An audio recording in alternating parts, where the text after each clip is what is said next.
Kita nak menyentuh sedikit berkaitan dengan isu disiplin dan fokus kita kepada sekolah. Baik, dewasa ini pelajar sekolah rendah pun telah melanggar disiplin tahap sekolah menengah. Kalau kita tengok di akhbar-akhbar di media sosial, mereka ni pada sekolah rendah pun sudah keterlihatan kurangnya adab, biadab, mencuri, berkata-kata kesat sehinggalah jenayah seksual. Sekolah menengah apatah lagi. Walaupun banyak faktor yang menyebabkan perkara ini, banyak faktor ikut kajian, tapi kita nak fokus di environment sekolah itu sendiri. Baik, pada pendapat Datuk, adakah modul pendidikan pembentukan sahsiah di Malaysia ini, kita fokus di sekolah, sudah mencukupi untuk membina jati diri seorang Muslim itu sendiri? Dan adakah kita ini hanya tertumpu semata-mata pada kognitif, iaitu kita nak target budak ni boleh matematik, bahasa Inggeris, matematik, bahasa Inggeris, sahsiah kita tertinggal? Tidak, Datuk. Terima kasih. Ini mungkin saya kena cakap dalam seminar pendidikan kan, tapi tak apalah, ringkas. Sebenarnya apa yang kerajaan mahu daripada rakyat? Kadang-kadang tidak jelas tentang, dia ada falsafah pendidikan jelas, tapi bila mari menteri ni dia ubah yang ni. Menteri mari ni dia fikir nak bagi beg ringan. Mari menteri ni nak fikir bagi kerja cikgu sikit. Dia tak dapat menggarap tentang konsep apa yang sebenar. Kalau tidak, menteri tak katalah jangan kacau kami di sekolah dalam parlimen, boleh kata macam tu.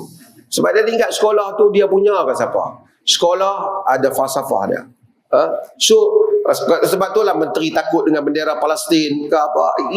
Tak patut berlaku lah. Contoh ni, you orang yang kata, saya yang kata. So dia tidak jelas. Kena menteri yang dilantik ini adalah orang yang jelas tentang falsafah pendidikan. Apa yang dah dicapai daripada pendidikan.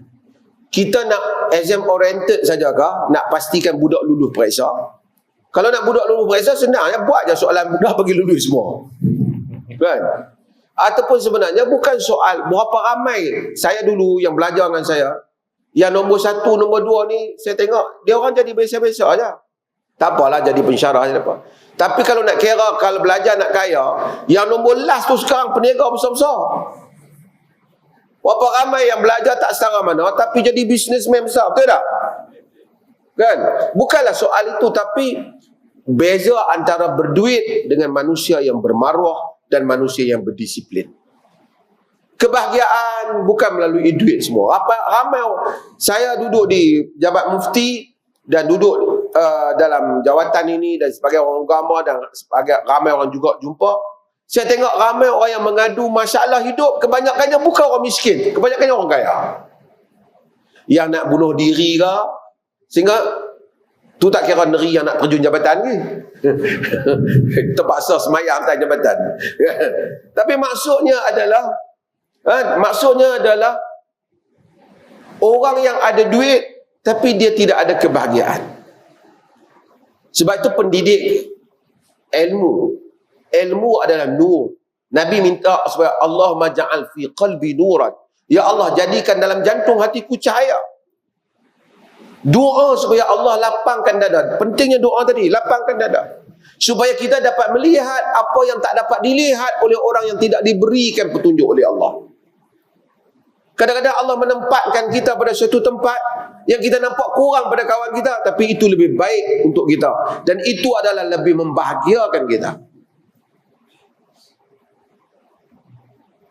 Kita kena faham tujuan ilmu untuk apa. Tujuan ilmu ialah nak membina manusia yang bertamadun dan beradab. Untuk falsafah negara lah. Di samping kalau agama, membina manusia yang bertakwa dan seumpamanya. Tetapi apabila ilmu hanya untuk lulus periksa, semua orang cakap lulus. Kalau panggil motivasi pun, macam mana nak lulus? Di internet sekarang ada pakar kononnya, macam mana nak bagi PhD habis cepat. Macam mana macam mana nak bagi cara-cara teknik supaya dapat berjaya cari tajuk yang senang atau mudah supaya kita dapat selesai PhD cepat. Maksudnya dia bukan pentingkan ilmu, dia pentingkan dapat doktor tu, dapat master tu. Kita nak insan. Sebab falsafah pendidikan tu penting. Sekarang dunia berkembang. You orang mungkin rasa you punya pensyarah tak lebih pandai pada you. You ada AI. Betul tak? Kebanyakan assignment pun assignment tiru-tiru. Copy and paste. Kan? Pensyarah pun, dan plagiat berlaku. Semua ambil maklumat. Dulu orang terpaksa baca buku yang besar.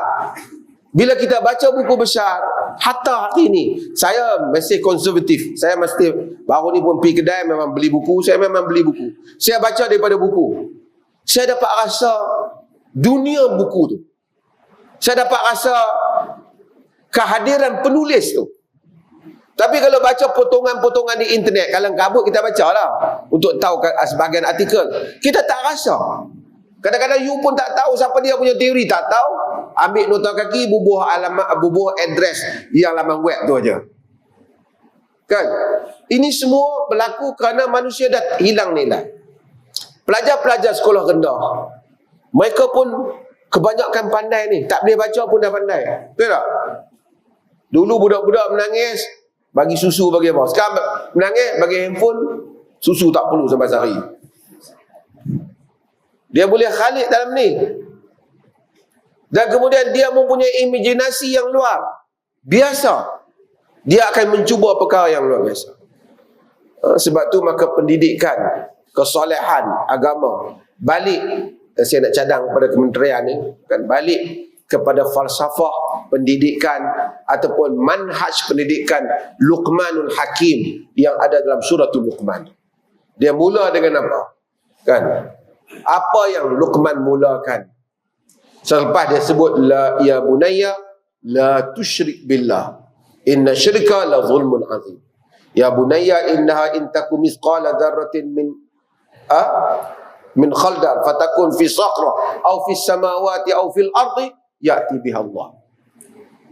Kan? Ini semua mesti digarap ni seminar yang lain lah.